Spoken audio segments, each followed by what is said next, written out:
Assalamualaikum warahmatullahi wabarakatuh. Alhamdulillah, alhamdulillahilladzi hadana li hadza wa ma kunna linahtadiya laula an hadanallah. Asyhadu an la ilaha illallah wahdahu la syarikalah wa asyhadu anna Muhammadan abduhu wa rasuluh. Allahumma shalli wa sallim wa barik ala sayyidina Muhammad wa ala alihi wa sahbihi wal mujahidina wa tahirina amma ba'du. Faya ibadallah usikum binafsi wa iyyakum bitaqwallah faqad fazal taqun. Qala Allah ta'ala fil Qur'anil Karim. Bismillahirrahmanirrahim. Ya ayyuhalladzina amanu ittaqullaha haqqa tuqatih wa la tamutunna illa wa antum muslimun. Masyiral muslimin, sidang salat Jumat yang berbahagia.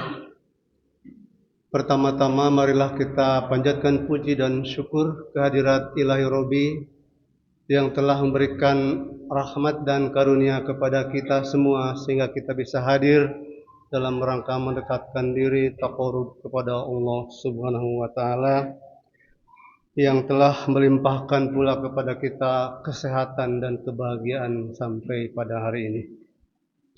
Demikian pula rahmat dan salam semoga senantiasa terlimpah atas junjungan kita Nabi besar Muhammad sallallahu alaihi wasallam beserta keluarga, para sahabat dan orang-orang yang beriman hingga akhir zaman. Mengawali khutbah Jumat ini, khatib mengingatkan kita semua, khususnya pada diri khatib sendiri, untuk senantiasa meningkatkan ketakwaan kepada Allah Subhanahu wa taala dengan sebenar-benarnya takwa, yaitu menjalankan seluruh perintahnya dan menjauhi segala yang dilarangnya.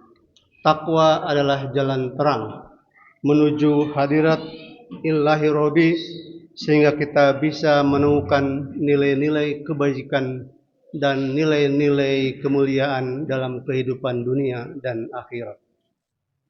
Sidang salat Jumat yang dimuliakan Allah, ada sebuah hadis yang sering kita dengar dalam pembicaraan para dai khususnya yang berbunyi innama bu'itsu li utammima makarimal akhlak. Dalam hadis ini Rasulullah sallallahu alaihi wasallam mengatakan bahwa sesungguhnya aku diutus adalah untuk menyempurnakan akhlak yang mulia. Jadi bu'itsunya itu, diutusnya itu adalah utamanya atau penyempurnaan, untuk menyempurnakan dalam hal ini adalah menyempurnakan akhlakul karimah, akhlak yang mulia, makarimal akhlak. Ini menunjukkan bahwa akhlak adalah satu hal yang amat penting dalam kehidupan kita di dunia ini khususnya. Mengapa? Sebab akhlak merupakan fundamen, merupakan fondasi bagi kita di dalam mengarungi ini, kehidupan ini, dan dalam menjalankan keagamaan ini. Akhlak adalah suatu kondisi dalam jiwa ini yang akan mampu mendorong kita memunculkan keinginan di dalam diri seseorang untuk berusaha melakukan sesuatu kebaikan, menghargai keindahan dan juga menghindari keburukan. Pribadi manusia pada dasarnya dibangun dengan kebenaran dan kebaikan. Ada aspek benar, ada aspek baik yang ada pada dalam diri ini yang sebetulnya telah tertanam dalam sanubari. Sehingga pada dasarnya kita adalah makhluk yang mampu menghargai kebaikan, mampu mencintai keindahan dan kemuliaan. Dan kita merupakan makhluk yang bisa dilatih untuk membenci keburukan, kelicikan, atau kebohongan. Dari hadis yang tadi dibacakan, kita mengetahui bahwa pada dasarnya akhlakul karimah atau akhlak yang mulia itu menduduki prioritas yang tinggi, menduduki peringkat yang tinggi, bahkan dibanding dengan amal ibadah yang kita lakukan. Akhlak berada di posisi yang pertama. Oleh karena itu, untuk mengukur keimanan seseorang, Islam bisa melihat dari apa yang ada di dalam diri, terutama keutamaan dalam diri hambanya, yaitu akhlak baiknya. Rasulullah menjelaskan tentang keutamaan akhlak ini. Ini tercermin dalam beberapa hadis, terutama yang disampaikan oleh para perawi. Misalnya diantaranya adalah yang diriwayatkan oleh At-Tirmizi. Dikatakan bahwa timbangan yang paling berat pada diri seseorang itu tak ada yang lain selain akhlak yang baik. Ini artinya bahwa akhlak yang baik akan memberikan kita timbangan yang amat berat di saat kita ditimbang dalam sebuah alat yang kita sebut mizan. Ada pula hadis yang diriwayatkan oleh Abu Daud yang mengatakan bahwa orang mukmin yang paling sempurna adalah orang yang mukmin yang baik akhlaknya. Ini menunjukkan bahwa orang yang beriman, yaitu orang yang percaya, antuminu billahi wa kutubihi wa rusulihi dan seterusnya, adalah orang-orang yang akhlaknya amat baik. Berarti semakin baik akhlak seseorang, maka kita bisa melihat bahwa dia akan menjadi orang yang amat baik pula imannya. Jadi keimanan bisa ditakar dari akhlak yang baik. Dan ada satu lagi hadis yang diriwayatkan oleh At-Tabrani yang mengatakan bahwa seorang hamba dengan amal baiknya, dengan akhlak baiknya itu, maka dia akan memperoleh derajat atau makom yang tinggi menuju kedamaian di akhirat nanti, dan akan mendapat tempat tinggal yang mulia nanti, meskipun amal ibadahnya ringan. Jadi ini artinya bahwa amal baik, amal ibadah kita yang kita laksanakan di dunia ini memang sesuatu yang sangat baik, sesuatu yang mulia di sisi Allah. Tetapi ada yang jauh lebih baik lagi yang perlu kita miliki, yaitu akhlak. Bahwa akhlak yang pertama, dan itu akan memberikan derajat yang paling baik, bahkan kalaupun seseorang memiliki amal. Jadi amal yang sedikit tapi akhlak yang baik itu akan memberikan derajat yang sangat tinggi di sisi Allah Subhanahu wa taala. Rasulullah Shallallahu Alaihi Wasallam pernah ditanya oleh sahabatnya pada waktu itu di zamannya. Rasulullah ditanya, ya Rasul, apa amal yang paling baik? Rasul menjawab, akhlak yang baik. Di kesempatan yang lain Rasulullah Shallallahu Alaihi Wasallam juga ditanya oleh sahabatnya, apa sesungguhnya aspek atau amalan yang bisa mengantarkan orang ke surga? Rasulullah Shallallahu Alaihi Wasallam mengatakan dua hal. Yang pertama adalah bertakwa kepada Allah Subhanahu wa taala dan akhlak yang baik. Jadi takwa dan akhlak yang baik itu adalah dua aspek yang disebut-sebut oleh Rasul akan mengantarkan kita jalan ke surga. Ma'asyiral muslimin rahimakumullah, untuk memiliki akhlak yang baik maka tentu kita memiliki syarat. Syaratnya adalah bahwa kita harus memiliki sifat atau karakter jujur, adil, arif, bijaksana, sabar, sopan, santun, dan rendah hati. Dalam Al-Quran surat Al-Baqarah ayat 6, Allah berfirman, A'udzubillahi minasyaitonirrajim, Innal ladzina kafaru sawa'un 'alaihim a'andartahum am lam tundirhum la yu'minun. Dalam ayat 6 surat Al-Baqarah ini disebut-sebut orang yang kufur. Orang yang kufur atau kafaru. Di situ kafaru karena merupakan subjek, adalah orang-orang yang sebaliknya tidak memiliki sifat yang disebut tadi, sifat yaitu akhlak yang baik, jujur, adil, bijaksana, arif, santun, tidak sombong. Dan di situ disebutkan bahwa sesungguhnya orang-orang yang kafir, innalladzina kafaru, sawaun alaihim, bahwa mereka itu sebetulnya bagi mereka itu ya sama saja dalam arti apa?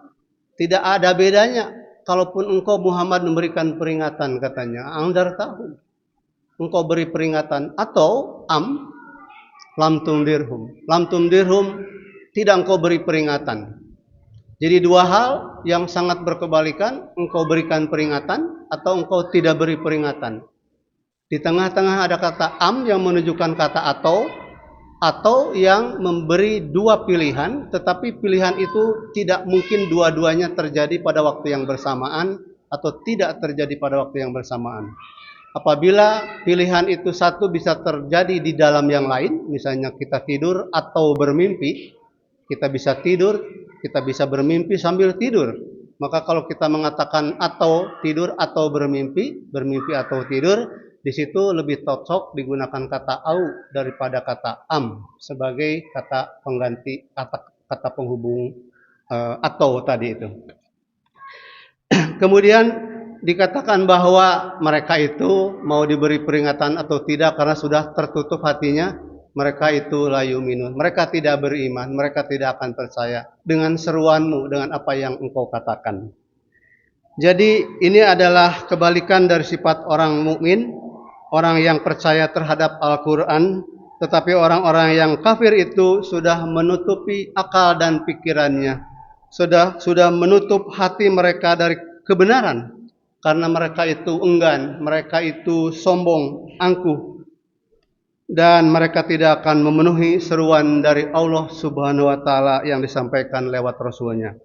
Maka dikatakan sama saja bagi mereka, apakah engkau beri peringatan atau engkau beri peringatan berupa ancaman siksa api neraka, mereka tetap saja mereka tidak akan pernah beriman karena mereka sudah tetap dengan pendiriannya, yaitu memilih jalan kebatilan.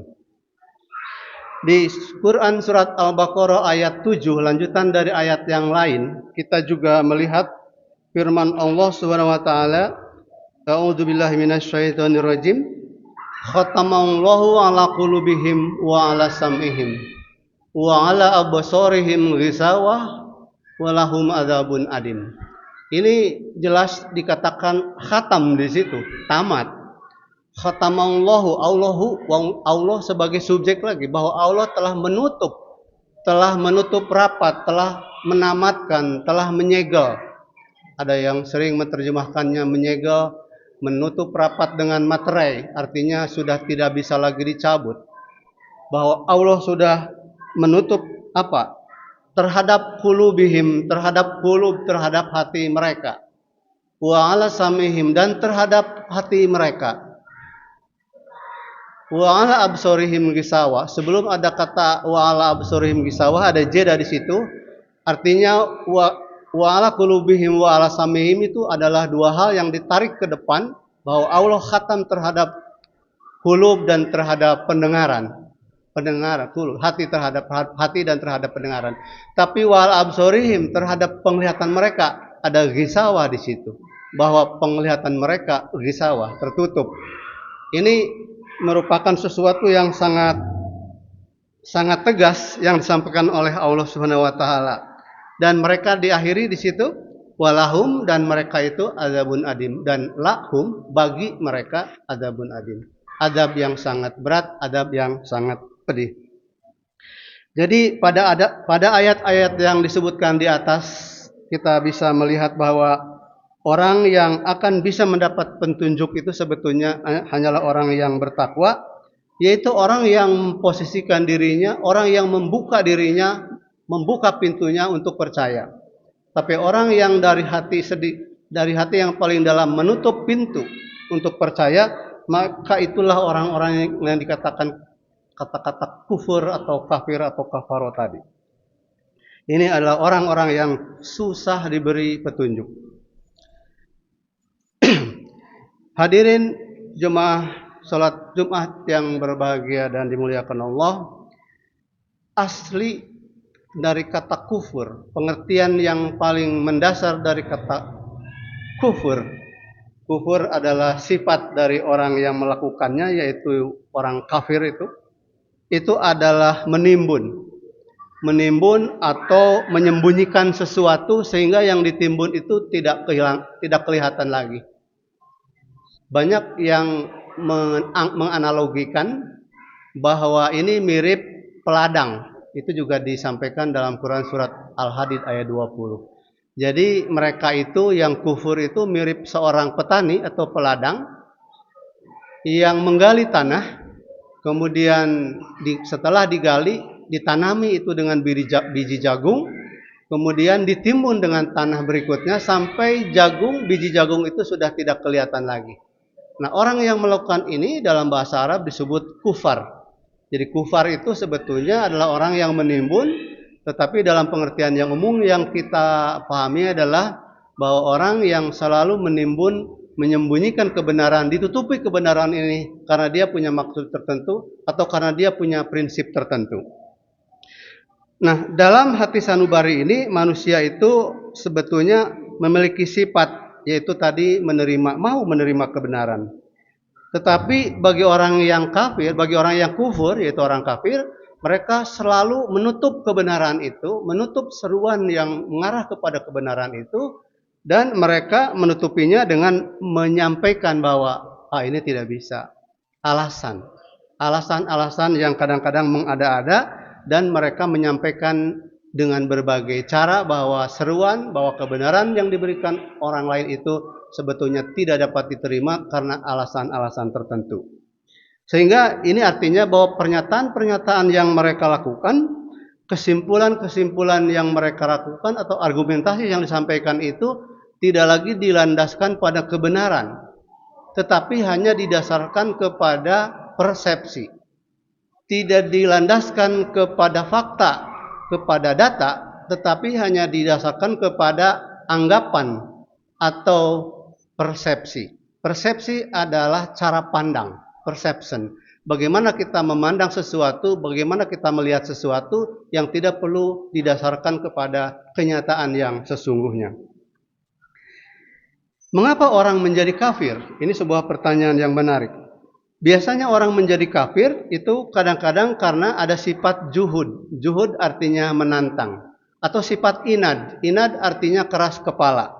Nah, orang-orang yang seperti ini adalah orang-orang yang memang suka menantang apa yang disampaikan orang lain, tidak mudah menerima apa yang disampaikan, dan lebih gampang menolak kebenaran yang disampaikan oleh orang lain. Sebagai contoh, banyak pemuka Quraisy di Mekah pada zaman Nabi yang menentang seruan Rasulullah Shallallahu Alaihi Wasallam untuk tidak menyembah berhala dan untuk tidak melakukan riba. Tapi pada waktu itu kaum Quraisy itu menolaknya karena mereka tahu bahwa kalau menyembah berhala itu betul-betul dihentikan, maka mereka akan rugi. Ada yang sudah punya pangkat, jabatan, dan kedudukan, itu berarti menjadi hilang dengan tidak adanya upaya ritual menyembah berhala yang dari tahun ke tahun dilakukan dengan sangat sungguh-sungguh itu. Demikian pula para pemuka-pemuka Yahudi di Madinah, mereka juga menolak seruan yang disampaikan Rasulullah Shallallahu Alaihi Wasallam dan menganggap bahwa seruan itu tidak benar, tapi seruan itu justru karena diakibatkan adanya hasrat, dengki, hasrat yang tidak baik, hasad, dengki, dan iri hati. Mereka berprinsip bahwa seruan itu dari Nabi Muhammad itu tidak perlu didengar. Mengapa? Karena mereka meyakini bahwa Rasul atau Nabi itu seharusnya tidaklah dari kalangan orang Arab. Ini kedengkiannya, hasadnya di situ. Seharusnya Rasul itu berasal dari golongan kami, yaitu dari Bani Israel. Hadirin yang berbahagia, sidang sholat Jumat, sikap sombong atau juhud, menentang atau inad, keras kepala tadi itu menunjukkan bahwa hati dan pendengarannya sudah ditutup Allah, sebagaimana tadi di dalam ayat 6, sudah ditutup, sudah disegel, dan orang yang kafir itu memang meyakini itu sebagai sikap hidup mereka, dan itu sulit untuk diubah. Kemudian tadi wa absorihim gisawah itu juga ada penglihatan yang sudah diberikan di situ, sudah ditutup, sudah ada penutup dalam penglihatan mereka, sehingga apapun yang mereka lihat itu mereka tidak akan bisa melihatnya lagi. Tidak akan tampak lagi bagi mereka. Dan di bagian terakhir yang paling penting barangkali supaya kita tidak menjadi orang-orang yang kafir adalah walahum adabun adim. Ini adalah azab yang paling berat, paling besar. Azab kekufuran itu amat besar karena azab itu bukan hanya azab di dunia tapi juga azab di akhirat. Penentang-penentang kebenaran itu karena kufur itu menimbun perasaan, menimbun kebenaran di hati yang paling dalam itu. Tetapi mereka akan senantiasa resah dan gelisah, dan mereka akan sering merasakan sakit hati. Mereka sakit hati karena kekuasaannya, karena kedaulatannya, karena kekayaannya diganggu oleh seruan kebenaran yang baru itu. Maka timbullah benci, dengki, murka, dan permusuhan dalam hati mereka. Padahal kita diingatkan oleh Allah Subhanahu wa taala di dalam Quran surat Al-Maidah ayat 2, wa ta'awanu 'alal birri wat taqwa wa la ta'awanu 'alal itsmi wal udwan. Jadi kamu janganlah tolong menolong, katanya. Tolong menolonglah dalam amal baik, dalam amal soleh dan kebajikan. Wa la ta'awanu, dan janganlah kalian tolong menolong dalam ismi, dalam laku dosa dan permusuhan. Ismi wal udwan. Demikianlah terkait dengan pengertian kafir yang bisa disampaikan. Mudah-mudahan ada manfaat sehingga kita terjauh dari sifat kufur yang tidak dikehendaki dalam ajaran agama kita. Barakallahu wa lakum fil Qur'anil azim wa nafa'ani wa iyyakum bima fihi minal ayati wa dzikril hakim wa taqabbala wa minni wa minkum tilawatahu innahu huwas samiul alim.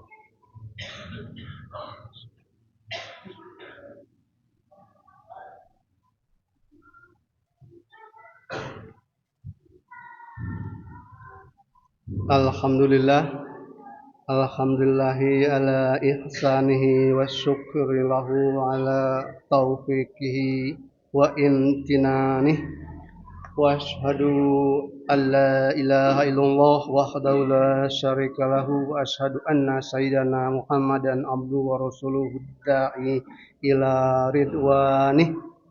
Allahumma sholli ala sayyidina Muhammad wa ala alihi wa ashabihi wa sallim taslima katsira.